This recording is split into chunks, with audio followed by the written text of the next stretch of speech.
Hello বন্ধুরা, আশা করি আপনারা ভালো আছেন। তো আজ এসেছি বটবটি আলু আর টমেটো দিয়ে একটা নিরামিষ রেসিপি নিয়ে। তো আমি এরকম ছোট ছোট করে পিস করে কেটে ভালো করে পরিষ্কার করে ধুয়ে নিয়েছি। তো কড়াই বসিয়ে দিয়েছি গরম হতে, পরিমাণ মতো সর্ষের তেল ওই 2-3 চামচ মতো দিয়ে দিলাম। দিয়ে আমি এর মধ্যে দিয়ে দিচ্ছি 5 ফোড়ন। তো প্লিজ বন্ধুরা, যারা চ্যানেলটি সাবস্ক্রাইব করেননি আমার চ্যানেলটি সাবস্ক্রাইব করে দেবেন আর পাশে থাকা বেল আইকনে প্রেস করে দেবেন। এই 5 ফোড়নটা অল্প একটু গরম লাল লাল হয়ে গেলেই দিয়ে দিচ্ছি ওর মধ্যে একটা শুকনো লঙ্কা আর 2টো তেজপাতা।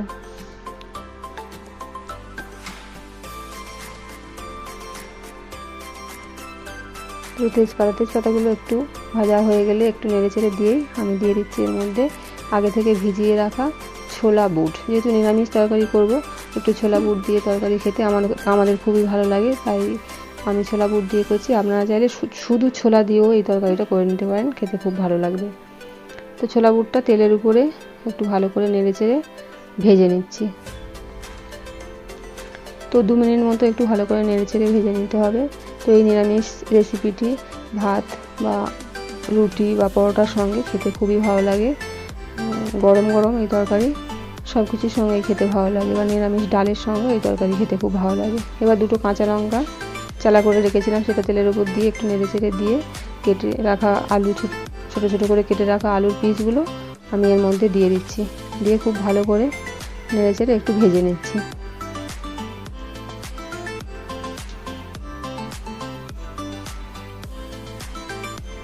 তো এরকম নিত্য নতুন রেসিপি পেতে প্লিজ বন্ধুরা চ্যানেলটি সাবস্ক্রাইব করবেন আর পাশে থাকা বেল আইকনে প্রেস করে অল নোটিফিকেশানটা অন করে দিতে ভুলবেন না। তো আলুটা একটু ভালো করে ভেজে নিতে হবে। ভেজে নিয়ে তারপর এর মধ্যে দিয়ে দেবো কেটে রাখা টমেটোটা। তো টমেটো দিয়ে এই রেসিপিটি বানালে খেতে খুবই ভালো হয়। গরম গরম এই রেসিপি সব কিছুর সঙ্গে চলে যায়। তো আলুটা আমার ভাজা হয়ে গেছে, আমি এর মধ্যে কেটে রাখা টমেটোটা এর মধ্যে অ্যাড করে দিচ্ছি।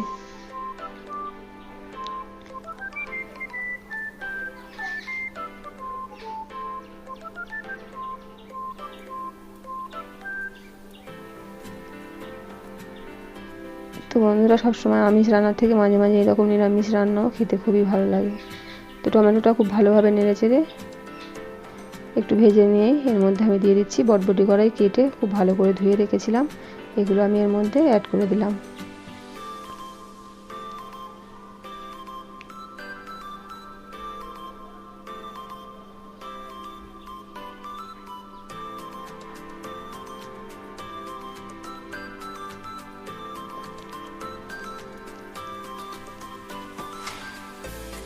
তো খুব ভালোভাবে নেড়েচেড়ে সবজিগুলো একসঙ্গে ভেজে নিতে হবে।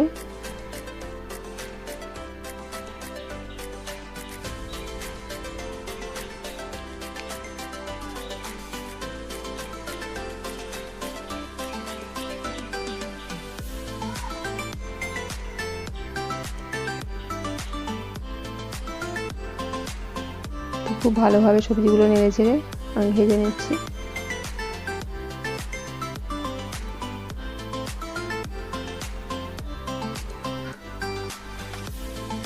ভালো করে ভেজে না নিলে কাঁচা গন্ধ থাকলে তরকারিগুলো খেতে ভালো লাগে না। তো খুব ভালোভাবে ভাজা হয়ে গেছে। এবার আমি এর মধ্যে গুঁড়ো মশলা অ্যাড করছি। দিয়ে দিচ্ছি 1/2 চামচ হলুদ গুঁড়ো, 1/2 চামচ লঙ্কার গুঁড়ো,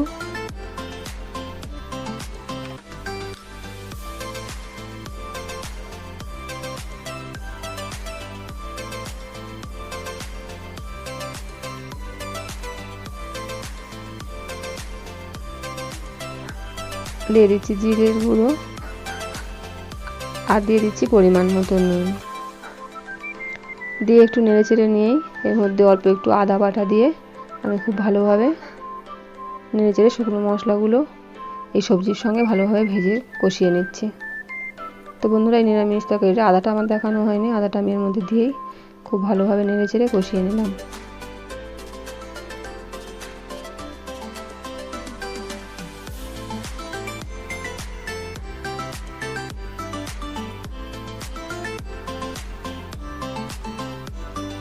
তো সবজির সঙ্গে মশলা দিয়ে খুব ভালোভাবে কষানো হয়ে এসছে।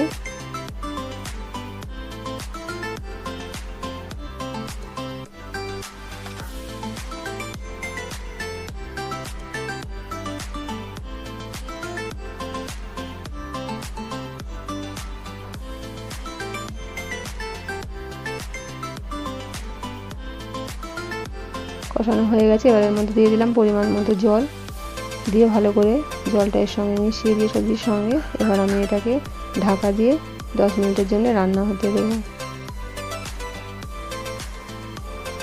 এটা ঢাকা দিয়ে 10 মিনিটের জন্য রেখে দিচ্ছি।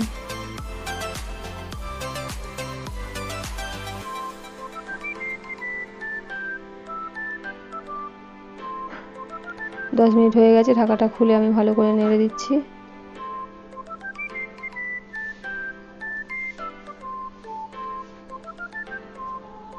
খুব ভালোভাবে নেড়ে ছেড়ে দিচ্ছি। দেখুন আলুগুলো সেদ্ধ হয়ে গেছে, ভেঙে দেখিয়ে দিচ্ছি। এবার আলুগুলো দুটো একটার মধ্যে ভেঙে দিলে তরকারিটা একটু মাখা মাখা মতো হয়, খেতে খুবই ভালো লাগে।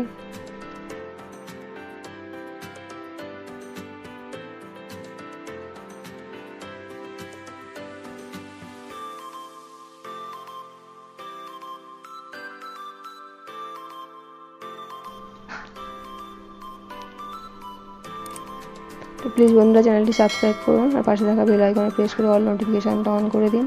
তো যেহেতু নিরামিষ রেসিপি তাই এর মধ্যে দিয়ে দিলাম 1/2 চামচ চিনি। এটা অবশ্যই অপশনাল, আপনারা পছন্দ হলে দেবেন, না হলে দেবেন না। তো দিয়ে চিনিটা দিয়ে একটু ভালো করে নেড়ে চেড়ে নিয়ে এর মধ্যে অল্প একটু গরম মশলা দিয়ে আমি এটাকে নামিয়ে নেব। তো গরম মশলা দিয়ে খুব ভালোভাবে চিনি আর গরম মশলা আমি সবজিগুলোর সঙ্গে মিশিয়ে দিচ্ছি, দিয়ে একটু মাখা মাখা টাইপের হবে তরকারিটা।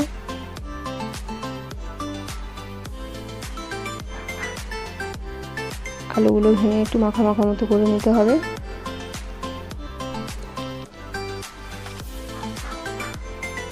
তো আর একটু ভালো করে নেড়ে চেড়ে আমি এটাকে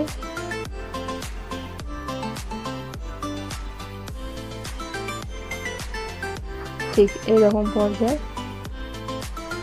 রেখে দেবো। ঠিক এইরকম দেখুন, আর রস নেই, একটু মাখা মাখা মতন আছে। এটা রুটি, পরোটা বা গরম ভাত, ডালের সঙ্গে যে কোনো কিছুর সঙ্গেই পরিবেশন করা যাবে। তো রেসিপিটি আমার একদম রেডি, এটা আমি সার্ভ করছি। রেসিপিটি যদি ভালো লেগে থাকে অবশ্যই লাইক করবেন এবং চ্যানেলটি সাবস্ক্রাইব করবেন এবং অজস্র শেয়ার করবেন। ভালো থাকবেন, সুস্থ থাকবেন। আবার দেখা হচ্ছে নতুন কোনো রেসিপি নিয়ে।